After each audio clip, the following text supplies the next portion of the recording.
টাকা আয়ে পরিবার টিকে থাকবে তো?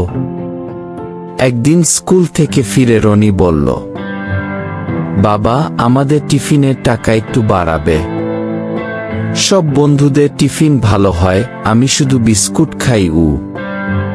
রাজু মাথা নিচু করে থাকে, কি বলবে? নীলা এসে বলে, রাজু, মনে হয় মিথির নতুন জামা কেনা দরকার। ওর সব জামাই ছোট হয়ে গেছে। রাজু কিছুই বলতে পারে না। সংসারের খরচ চালাতে গিয়ে তার নিজের চাহিদাগুলো কবে শেষ হয়ে গেছে সে নিজেও জানে না। একদিন হঠাৎ করেই বাড়ির মালিক ভাড়া 2000 টাকা বাড়িয়ে দিন। রাজু চোখে অন্ধকার দেখল। নীলা বলল, রাজু, আমি কি কিছু করতে পারি? হয়তো প্রাইভেট টিউশন পড়াতে পারি।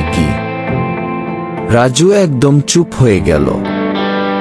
স্ত্রীকে কাজ করতে দিতে তার মন চায় না, কিন্তু পরিস্থিতি বুঝে কিছু বলতেও পারে না।